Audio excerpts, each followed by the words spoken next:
E vamos lá. Boa tarde. Chegou a sexta-feira, acabou a sexta-feira e saindo da empresa um pouco mais cedo, porque eu vou passar ainda no Sesc para aproveitar a semana.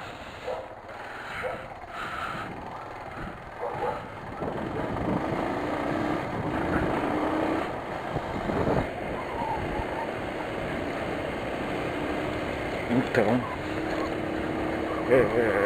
só para não precisar fazer esse desvio na semana que vem. E também por uma coisa, é uma autopremiação.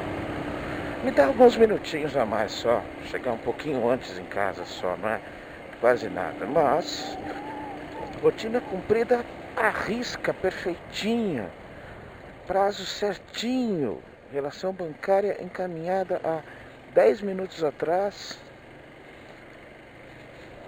Tem uma pendencinha, mas ela não é minha especificamente.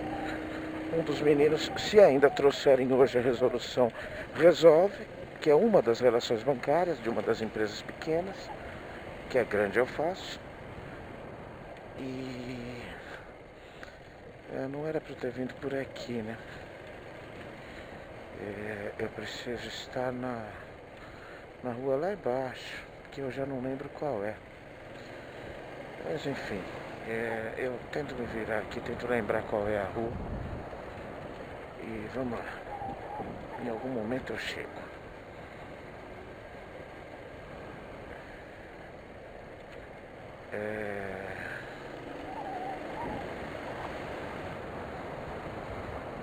Então, tudo bem resolvidinho, tudo tranquilo.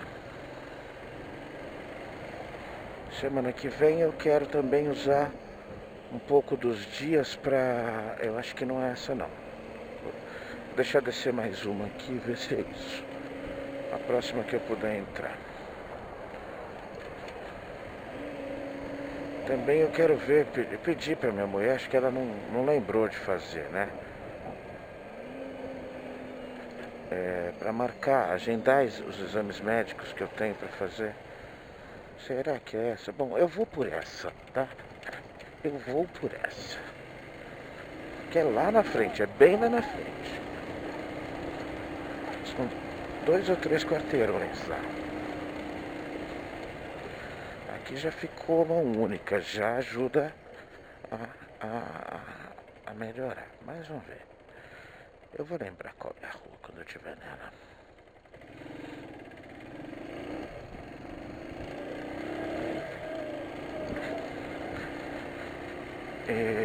Quero ver se eu faço os meus exames, cara. Tô aí no período delicado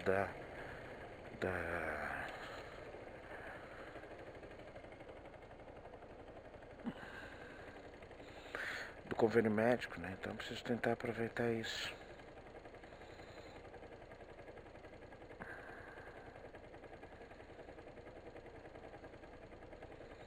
Tentar aproveitar isso. Vamos ver.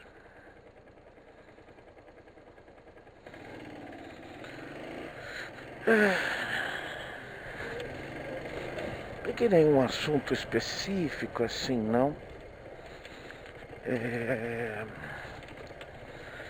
Dei uma confirmada em algumas questões das informações que eu estava passando aí.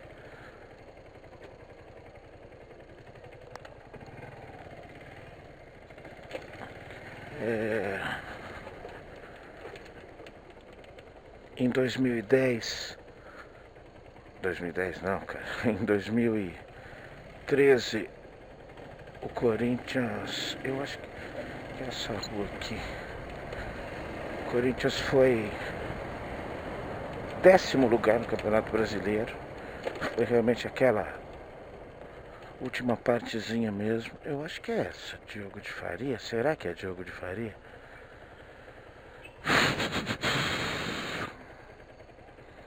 Cara, se for o caso, eu desço, subo a Sena Madureira de novo e vejo qual é a rua. Não é essa. É ali, ó, aquela ali.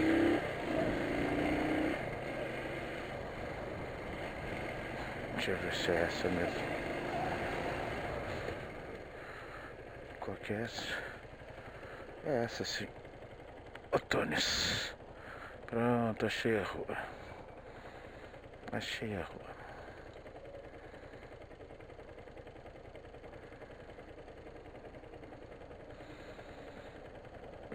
Então, tá uma temperatura bem agradável. Então, foi 10º lugar, aquele time estava bem desarrumado, desanimado. E isso motivou também a saída do Tite, como aquela coisa do fim de um ciclo. Em 2013, tá? Começou muito bem, ganhou o Paulista, ganhou essa simbólica Recopa Sul-Americana. E 2014 entrou o Mano Menezes. Importante, 2014 o Mano Menezes deixou o Corinthians na 3ª posição do campeonato, tá?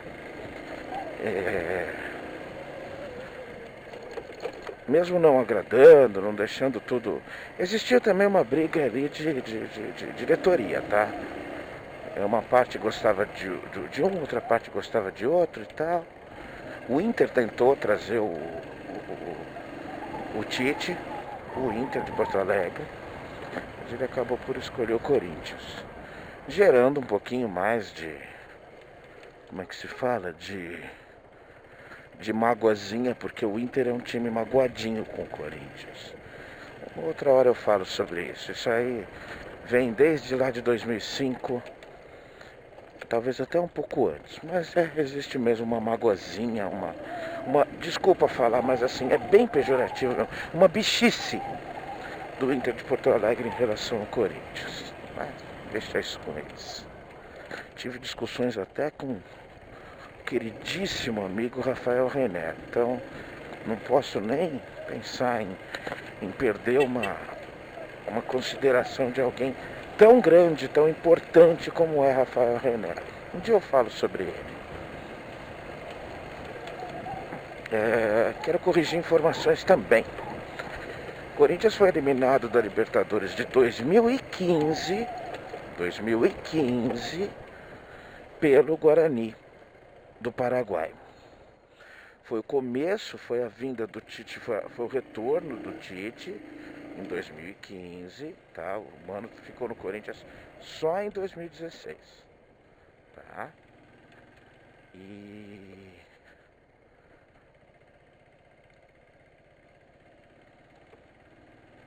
O Mano ficou no Corinthians só em 2014. E em 2015 começou muitíssimo bem, fez uma ótima campanha na primeira fase, uma das melhores, se não a melhor campanha.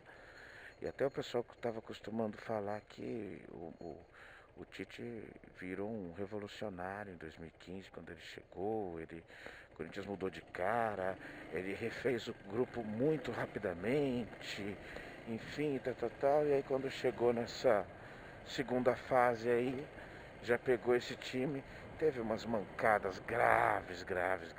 Diretor do Corinthians declarando para a imprensa: puxa, ainda bem que pegamos um time tão fraco. Os caras vieram com sangue no zóio. Agora, não tem sangue no zóio que segure competência, né? E realmente ainda não tinha dado a liga daquele time e ele foi eliminado. Mais uma gozação. Existe a marca do Tolima, aquele de 2011, e existe a marca do Guarani do Paraguai.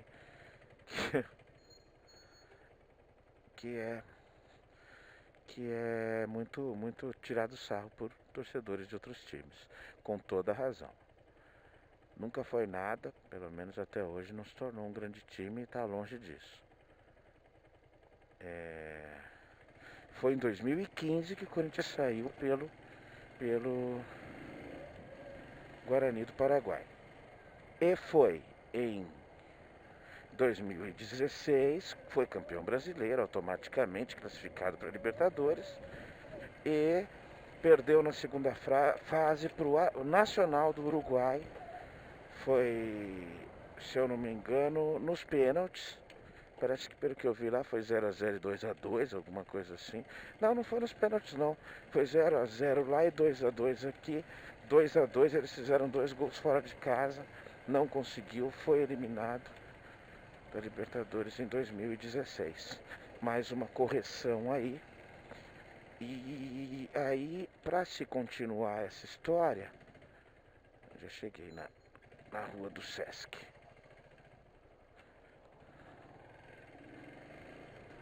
Já cheguei no Sesc, né, na verdade. Olha como tá vaziozinho hoje. Lugar de motoquinhas. Então eu já ponho aqui sem precisar ficar me esforçando muito. E aí cabe contar essa história da chegada do Tite na seleção. É bem interessante.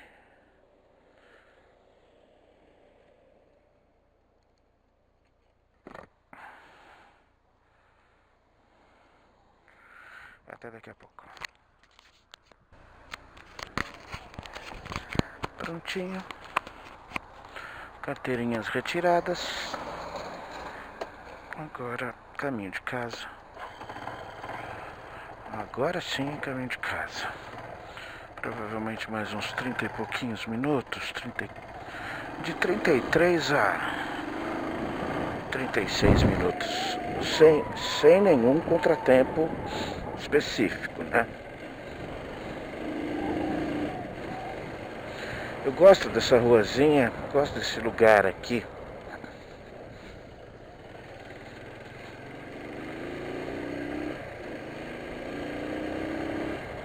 Esse pedaço é um pedaço gostoso. Gostaria de... Deve ser gostoso morar aqui. É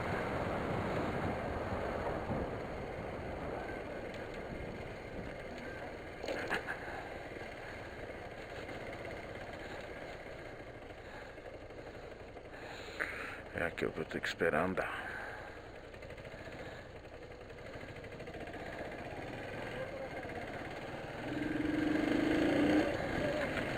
Ia descer aqui só.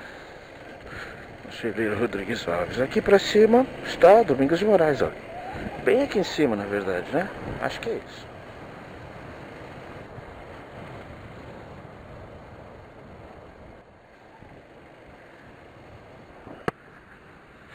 Vamos lá. Tava aqui pensando, matutando em como explicar esse momento Tite, que aí foi para a seleção brasileira. Então fica mais fácil, acho que é legal dar uma voltada no tempo na questão dos treinadores, né?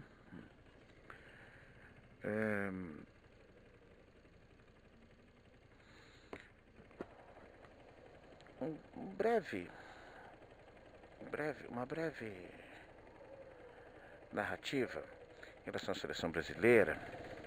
A seleção brasileira é um patrimônio cultural do Brasil, tá? O brasileiro sempre vai acompanhar a seleção brasileira. E é realmente um produto muito valioso pelos raros, como é que a gente pode dizer?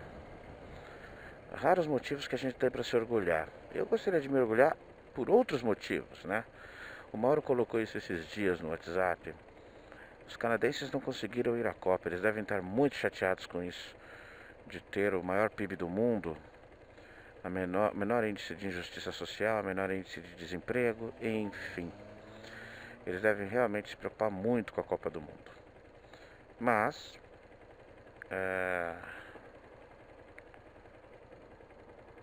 não vai ser eu ainda. Acho que quando fecha aqui, abre ali, ó.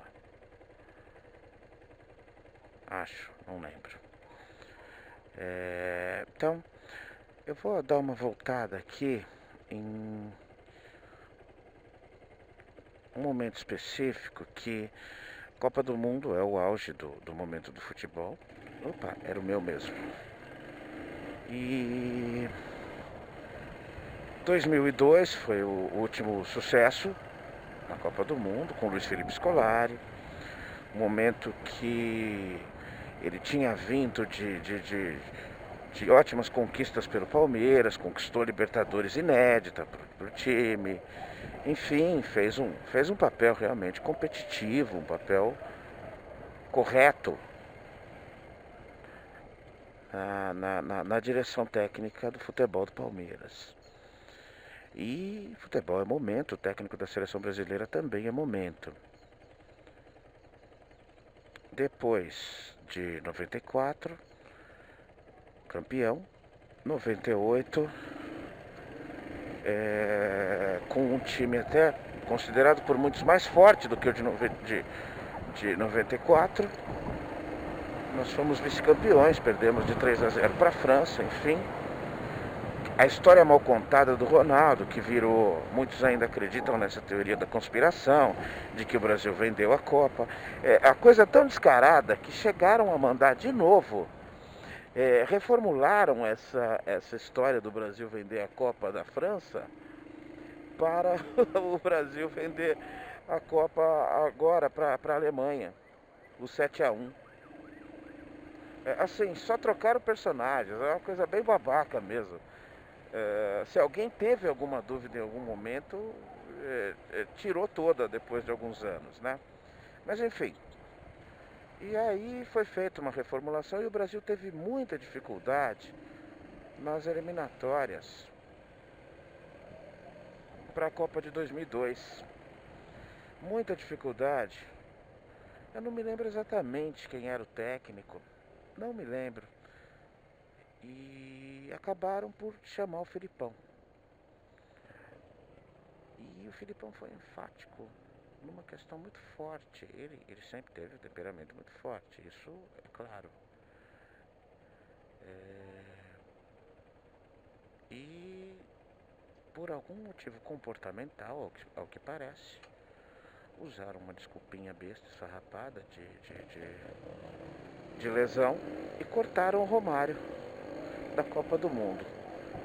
O Romário mesmo disse que ele nunca foi fácil. Há boatos aí de coisas de insubordinação e tal. Já falei um pouquinho sobre isso. O Filipão bancou o grupo, foi pra cima e trouxe a Copa. Era também uma redenção do Ronaldo Fenômeno. Mas o time tinha Rivaldo, o time tinha excelentes peças em 2002 e foi campeão, ok? Coreia e Japão.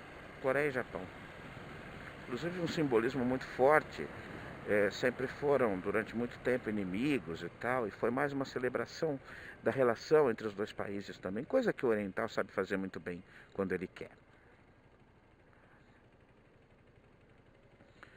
E Filipão foi claro e simples. No auge da carreira dele, no auge do que ele podia conquistar, ele conquistou a Copa do Mundo e se desligou da seleção. Foi até uma coisa que me fez admirá-lo bastante. Foi até uma coisa que me fez realmente assim repensar algumas coisas que eu achava dele, de achar ele um pouquinho charlatão, um pouquinho narcisista e tal, mas na verdade, quando ele ganhou a Copa e falou, tô fora, foi interessante pra mim, porque eu achei que ele realmente era um cara que tinha caráter, porque provavelmente o que veio na minha cabeça foi, ele não aguentou essa relação, porque sim, ele era tido como um cara correto, vamos deixar isso muito claro, tá? Ele era tido como um cara correto nas suas atitudes, íntegro e tudo mais, honesto. Provavelmente aguentar uma relação com Ricardo Teixeira e tudo mais foi pesado para ele. Na Copa de 2006 quiseram reinventar a dupla Parreira e Zagallo e fizeram uma espécie de uma dupla de técnicos mesmo, levaram os dois. O Zagallo era coordenador técnico e o técnico específico oficial era o Parreira. Parreira vinha de um momento muito bom, olha só, no Corinthians de 2002, 2003, o Parreira conseguiu a redenção dele, a coisa do momento dele, tá? E aí ele foi para a seleção, com uma ou outra dificuldade, foi para a Copa do Mundo, fez um relativo bom trabalho, só que ali era um time realmente assim, era na tranquilidade, era o time, naquele momento era o time, como é que se fala? Era o time, favorito à conquista da Copa do Mundo. Aquele time tinha Roberto Carlos, tinha Cafu, tinha Ronaldo, tinha Rivaldo, tinha... Mano, é assim, só tinha estrela em todas as posições. Os melhores do Brasil, que nem jogavam mais no Brasil, tinha Kaká. Era um timaço, timaço. Isso 2006. Foda, né, cara? É muito foda, né? Tá. E aquela Copa acabou melancólica na segunda fase. Acho que passou da segunda fase. Na terceira fase, já alguma coisa para quartas de final. Quem ganhasse iria para semifinal. Essa é a Copa de 2006. Não estou me lembrando exatamente onde foi. Se foi na Itália, se foi na... Não me lembro. Não estou lembrando onde foi a Copa de 2006. Depois eu vou assistir, depois vou pesquisar e aí eu vou colocar para vocês a informação correta. Perdeu para a França. A França não era o grande time, mas tinha Henry, tinha Zidane. Zidane já numa eventual e inevitável, num eventual e inevitável encerramento de carreira. Mas simplesmente a França passou discreta até aquele momento na Copa, sem brilhar, mas a partir daquele jogo o Zidane deu show. O Zidane deu chapéu no Ronaldo Fenômeno. E o jogo foi 1-0. Uma bobeira da defesa, uma imbecilidade da defesa, idiotice. A coisa do Roberto Carlos abaixado arrumando a meia, enquanto o Henry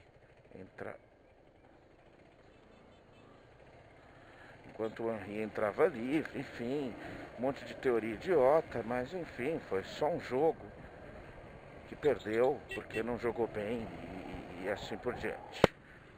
Foi eliminado em 2006. A partir daí, uma nova filosofia começou. Houve uma limpeza na seleção daqueles medalhões, super medalhões. E a linha que o Ricardo Teixeira pegou foi uma linha, 2006, tá? Para não perder a cronologia, de alguém que mudasse um pouco a cara, renovasse, mudasse a filosofia, enfim. Não sei se era isso exatamente que ele queria, mas quem sempre mandou na seleção foi o presidente da CBF e acabou. O técnico que aceita sabe que vai ter interferência. Com exceção, agora estamos vendo no Tite. E na verdade naquela época também vimos no Dunga. E aí entrou o Dunga. O Dunga tinha sido técnico durante um período muito curto do Internacional. Ele é gaúcho, torcedor do Inter, tem enorme identificação com o Inter. A quem não sabe, o Dunga jogou no Corinthians, tá? Também jogou no Corinthians. Um tempo curto, depois foi embora para a Europa e nunca mais se viu. O Dunga, capitão da seleção brasileira de 94, tetracampeão do mundo nos Estados Unidos. Aquela seleçãozinha terrível, terrível. Pragmática, chata. Só tinha um pouquinho de alegria com Romário e Bebeto. Mas enfim, a identificação dele com a seleção era essa, de um cara sério, de um cara comprometido, enfim. Ele fez os seus cursos de técnico aí no exterior e tudo mais. E com muito boa relação na seleção, na CBF, né? Na Confederação Brasileira de Futebol. Então o Dunga começou naquela coisa meio desacreditada e começou a chamar uns mequetrefe que você falava, como é que pode? Credo, que estranho. Era assim, chamou Júlio Batista, chamou uns caras que não chamavam a atenção de ninguém. Mas o estilão dele era o estilão gaúcho. Era o estilo que hoje é sucesso mundial. Não tem importância a questão do cara. Tem importância o cara ser uma pessoa de comportamento fácil de você moldar, que não dá trabalho no comportamental, e uma pessoa dedicada taticamente. Então, com essa filosofia, o Dunga começou meio desacreditado. Foi como se passasse uma régua e começasse do zero a seleção brasileira após 2006. E posso te falar, ele fez um excelente trabalho. Começou meio esquisito, começou com 0 a 0 aqui, 1 a 0 ali. Começaram as eliminatórias, começou a ir bem. Houveram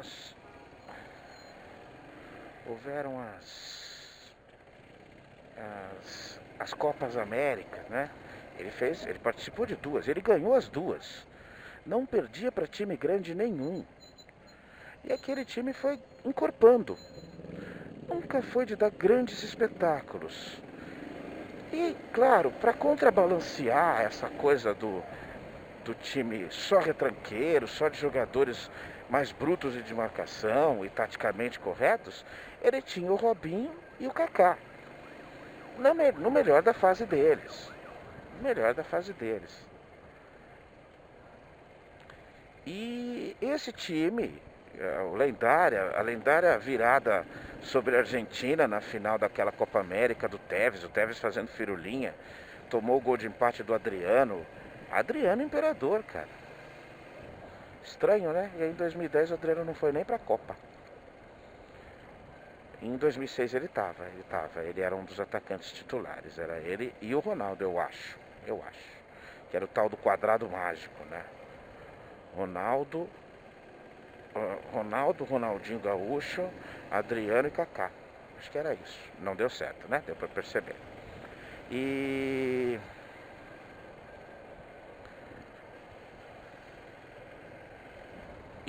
foi pra Copa com esse embalo de um time muito forte na marcação. Aquilo que eu falo, algumas surpresas na convocação final para a Copa, essa coisa do grafite, não ter levado o Ronaldo, era realmente um desejo sério do Ronaldo. O Dunga não tinha efetivamente simpatias pelo Ronaldo. E aquela coisa, a filosofia dele era o grupo. Ele tinha conquistado tudo com aquele grupo, ele dificilmente iria abrir mão de alguém daquele grupo que nos últimos anos teve muito sucesso, tem que se dizer isso. E começou a ter uma pressão em cima dele nos meses antes da Copa, porque foi aí que começou a despontar uma dupla, que era Neymar e Ganso, no Santos. E ele bancou aqui, vai pro inferno, não vou chamar nada disso. E era estranho, né? Você chamar grafite, não chamar Ronaldo em boa fase. Gordo, mas em boa fase. Assim, quem soubesse ler, saberia entender que o Ronaldo era o último momento dele e ele nunca mais iria emagrecer. Não depois, durante, esquece, ele não iria emagrecer. Mas talvez convocado para a Copa, ele ia se arrebentar para eliminar metade daquela barrigona dele, acho. Enfim, e essa foi a trajetória. E há que se dizer que fez um excelente trabalho na Copa do Mundo. E era aquela coisa, o grupo era aquele. Felipe Melo era o primeiro volante. Ele já era violento, viril naquela época. Mas, aquela coisa, mega dedicado, cegamente dedicado. E o Dunga adorava isso. A filosofia do Dunga é essa. A filosofia do Dunga é: faça o que eu mando, bem feito, pra mim tá tudo bem. E o que ele mandava era aquela coisa travada. Fazendo isso, tá bom. Me traz os 3 pontos, me traz o título, pra mim tá bom. Ele não era um cara vaidoso no conceito de futebol bonito. Ele era o cara do resultado. Ganhe, custe o que custar. A qualquer preço. Beleza. Fez um ótimo trabalho. Quando começaram as críticas, e a gente vai lendo as críticas, é tudo infundado, é tudo lobbyzinho para trazer jogadorzinho aqui, é plantação de notícia de agente de jogador ali e tal. Eu comecei a torcer por ele, eu comecei a falar, não, cara, eu gosto do Dunga, pronto. Eu banco, eu acho que o cara vai ter sucesso. E torci por aquela seleção. 2010, Copa da África do Sul. Uma ótima primeira fase, tudo certo. Um mata-mata que eu não me lembro com quem, mas foi relativamente inexpressivo e passou. E a terceira fase, que acredito que seja as quartas de final, acho que ainda não era oitavas de final, não, era oitavas de final ainda, acho. Contra a Holanda, uma Holanda meio baqueada, Schneider um pouco machucado, Robin com aquele eterno mesmo drible dele, mas Holanda, Um time que de bobo não tem nada. Deixa eu voltar na última Copa, porque a Copa de 2006 foi jogada com... A final foi França e Itália. A França cresceu muito depois de ter ganho do Brasil, ganhou a semifinal e foi para a final. E contra a Itália, um time bastante dedicado. E a Itália sempre, toda a Copa é a mesma coisa. Eles chegam desacreditados, eles disputam repescagem para ir para a Copa. Quando chegam lá, meu amigo, torneio curto, é tiro curto, é tiro curto. E teve a lendária participação infeliz do Zinedine Zidane, que perdeu a cabeça, foi provocado pelo zagueiro italiano, acho que era um tal de Cannavaro, acho. E o Zidane não aguentou e deu uma cabeçada no cara, foi expulso na final da Copa do Mundo. E a Itália foi campeã. A Itália foi tetracampeã do mundo na Copa de 2006, que eu ainda não me lembrei aonde era. Alemanha. Copa da Alemanha. Alemanha, diga-se de passagem, em 2006, a Alemanha começou a montar um time com garotos desconhecidos, reformulou completamente e efetivou o técnico da seleção júnior, que é o Joachim Löw. A quem não conhece, o atual campeão do mundo, aquele que meteu 7-1 no Brasil. Todos esses que a gente chama de craques hoje da Alemanha começaram com eles juniores. Olha que trabalho bem feitinho, bem organizado, né, cara? E Copa de 2010, o Brasil muito bem cotado, perdeu de 2-1 para a Holanda. Saiu da Copa, é um jogo só, é torneio curto. Tiveram duas falhas, duas pessoas, dois jogadores que falharam individualmente. O Brasil tomou virada, tá? Um foi o Felipe Melo, que foi a coisa da expulsão em cima do Robinho. Robinho, é estranho ele ser holandês, ele é um malandrão. Mas ele parece um argentino, né, na coisa da provocação e tal. Mas não quero usar essa expressão porque há muito tempo o argentino não faz mais isso. Como telefone. Alô? Posso falar sim, Maurício? Pois não.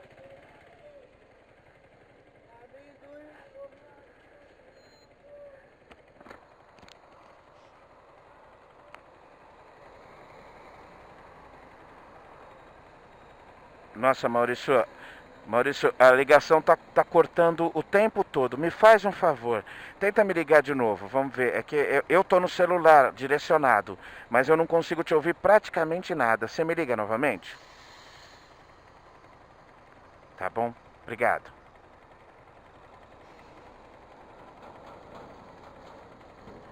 Não conseguia ouvir uma vírgula do que ele falava. Comecei a ouvir, depois começou a cortar. Parece que a voz dele foi entrando por um túnel do tempo. Vamos ver. Oi, Maurício. Melhorou, agora tá bom. Vamos ver. Vamos ver se continua bom.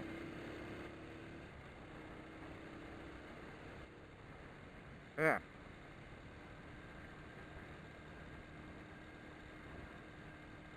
É.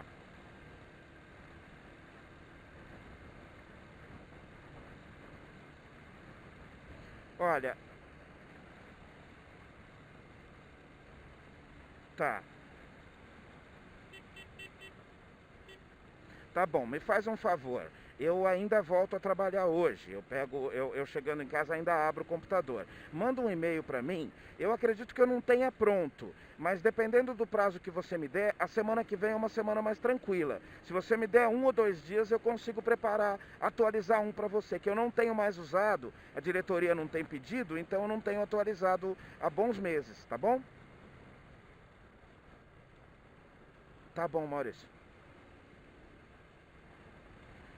Não, realmente já faz um tempinho que a gente não mexe com organograma, acho que mais de ano inclusive, então eu teria que rever.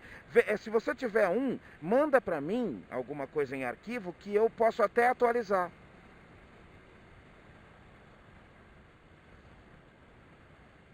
Ah, tá joia, tá joia. Não, não tem problema, mas é fácil de fazer, pode ficar tranquilo, tá bom? Beleza, um abraço, tchau, tchau. Prontinho. Trabalho, eu tô em horário de trabalho, né? Embora já não, né? Há 5 minutos não estou, mas não custa nem um pouquinho, né? Ajudar. Voltando. Então foi eliminado pela Holanda. O Felipe Melo caiu na provocação do Robin, atacante holandês, muito bom de bola. Cara de um drible só, mas aquele drible só dele, drible para a esquerda, ele leva a bola para a esquerda, ele é muito rápido e leve, carequinha, narigudo carequinha, e leva essa bola e normalmente ele chuta muito bem de esquerda.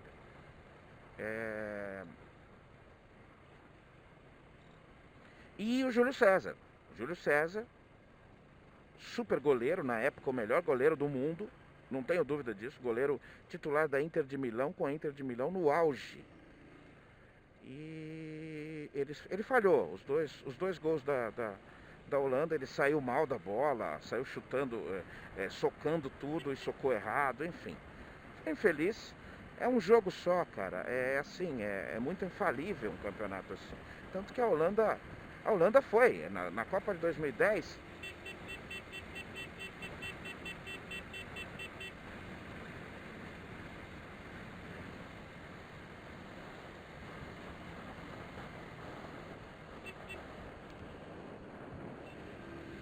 tava buzinando aqui, porque não sei se deu pra ver na câmera, mas o baú do cara abriu, tá voando ali. Se tivesse algum papel, alguma coisa, tava fodido. Tanto o cara que tava atrás dele, quanto eu, né? Mas voltando. E a Holanda foi até a final daquela Copa da África do Sul, uma Copa bonita. Ainda tínhamos Nelson Mandela vivo, né? Não era mais presidente. Um dia eu falo sobre essa questão do Nelson Mandela, eu preciso estudar melhor isso. E acabou a Copa, todas aquelas críticas, Felipe Melo, seleção muito dura, não levou os craques, sentiu falta de jogadores que decidam na hora e tal. Tem até um pedacinho aí de uma questão que eu não ia perder essa oportunidade de jeito nenhum, né? Eu, como grande admirador do Juca Kfouri, gosto muito da filosofia de trabalho dele, da forma e dos valores que ele usa para o trabalho dele. Acompanha há muitos anos já todos os textos dele, há muito tempo, e nessa época eu já acompanhava. E ele falava sobre isso, que obteve de fonte segura e honesta a informação de que o Kaká estava jogando no sacrifício, que o Kaká estava com o joelho totalmente prejudicado e que estava jogando na base do remédio, da infiltração e tudo mais. O Kaká foi perguntado sobre isso numa entrevista coletiva e a resposta dele foi assim, um primor. Kaká colocou assim, o Juca Kfouri fica me perseguindo porque ele não acredita em Jesus Cristo. É isso, simplesmente. Fato é, uma semana depois da Copa do Mundo, Kaká estava entrando em operação para operar o joelho. Isso não o fez voltar atrás na pseudo-resposta que ele deu. Ok? Há alguns meses atrás, Juca Kfouri pegou uma entrevista dele de alguns meses atrás e colocou lá que ele admitiu que estava jogando no sacrifício. Foi pedido a ele que adiasse a cirurgia no joelho e a equipe de fisioterapia da seleção brasileira faria o possível para deixá-lo em estado de competição. E mesmo assim, ele, caráter fraco como continua sendo, ele já é um rapaz de 30 e poucos anos hoje, o Ricardo, né, Kaká, ele nunca jamais se retratou com o Juca Kfouri, porque como ele é superior, né, ele é superior espiritualmente, né, ele é um dos filhos de Deus e não uma criatura de Deus, e o Juca Kfouri é um ateu, ele se acha superior. Enfim, acabou a fase Dunga, o tipo de eliminação que foi e o tipo de imprensa que nós temos, acredito que tenha derrubado o Dunga. Ele realmente saiu surpreso, não queria, enfim. E depois do Dunga, estamos falando de 2010, quem foi chamado foi o Muricy Ramalho, que já tinha feito um trabalho excelente no São Paulo e tinha acabado de ser campeão brasileiro em 2010 pelo Fluminense. De novo piscando vermelho. Complicado, né? Muricy Ramalho, pela primeira vez eu vi um técnico fazer isso, falou: ok, eu adoraria treinar a seleção brasileira, mas eu preciso que o Fluminense me dispense. Porque a questão era simples assim, a CBF, é o que parece, fala para o técnico assim: olha, você se vira. Ou falava, hoje já deve ter uma conversa diferente. Eu quero você, te contrato, mas você tem que se desvencilhar do seu clube. E o problema era do técnico. E o técnico, por uma questão de desejo pessoal, de ser o auge da carreira de um técnico, ele acabava, muitas vezes o clube concordava: ah não, então vamos abater a multa, podia ter até alguma ajuda, mas dessa vez o Fluminense não aceitou. Engraçado, né? O Fluminense não aceitou não ter multa. O contrato do Muricy tinha multa. Então, se eu vou perder o meu profissional, eu preciso ser ressarcido sobre isso. Está no contrato. Está tudo correto. A questão é que as pessoas não se reconhecem em nada, né? A subida do Fluminense da terceira divisão para a primeira divisão, sem precisar passar por intermediário através de uma tal de Copa João Avelange, podia ter sido cobrada, né? Mas enfim, é um bando de escroto, então não dá para se pensar. E o Muricy não foi. Segunda carta da mão era Mano Menezes. Mano Menezes fez um ótimo trabalho no Corinthians. Teve aquele título de 2000. Bom, subiu o Corinthians em 2008. Vice-campeão da Copa do Brasil em 2008. Campeão paulista invicto em 2009. Campeão da Copa do Brasil em 2009. Então era um cara que tinha boa ascendência. Bom perfil também. Depois do Muricy era realmente o cara que aqui dentro tinha as condições necessárias. Beleza, Mano Menezes foi. O Corinthians facilitou, o Mano foi, tudo certo, tudo beleza. Mano Menezes também fez uma reformulação completa, começou do zero. Depois de uns... Foi mais ou menos no meio do ano. Chegou no fim do ano, com o trabalho começando a caminhar, ele foi demitido, chamaram o Filipão. Há que se lembrar que Filipão acabava de vir de uma campanha péssima com o Palmeiras. Eu já falei sobre isso, ele tinha atitudes péssimas com seus jogadores. Ele mudou completamente a postura dele, do jeito que ele era antes. Ou seja, quando ele tinha super times, ele tinha ótimo relacionamento. Quando ele desandou no Chelsea, eu já falei sobre isso. Ele desandou no Chelsea. E teve realmente, para mim, atitudes muito feias para um técnico de futebol e até para um técnico de futebol do gabarito dele. Mas a questão era, a próxima Copa era no Brasil e não se sentia firmeza por uma questão até de política, né? A seleção não estava... A cúpula da CBF estava apertando o cerco em questão de investigações e tudo mais. O de sempre, sem respaldo, seleção brasileira meio mal, e decidiram, por uma questão muito mais política do que técnica, trocar o Mano Menezes pelo Filipão. O Filipão tinha acabado de derrubar o Palmeiras. Que prêmio que ele ganhou? Ganhou a seleção brasileira. A seleção brasileira, diga-se de passagem, tem aquela coisa. A próxima Copa era no Brasil, então não participa da eliminatória. Já é classificada. Então viveu todo esse período de quase 3 anos, viveu de amistosos. Ok, até estava numa ótima fase. chegou em 2013, todo mundo muito bem. Eles se aproveitaram, inclusive, daquele movimento de não é pelos 20 centavos, e o Brasil acordou, o gigante acordou e tal, e imputaram nos jogadores muito jovens, por sinal, incutiram nos jogadores a coisa do patriotismo e tal, e teve a tal da Copa das Confederações. Essa Copa das Confederações é um campeonato com as principais seleções do mundo, naquele momento tem um critério específico para participar, e para testar a estrutura, um ano antes da Copa. E o Brasil deitou e rolou. Tirou a Itália na semifinal e ganhou meteu 3-0 na Espanha. Então, aquilo lá foi o suficiente para que o Brasil já se achasse, não, seremos campeões na Copa de 2014 no Brasil. Simples assim. Certo? Não certo.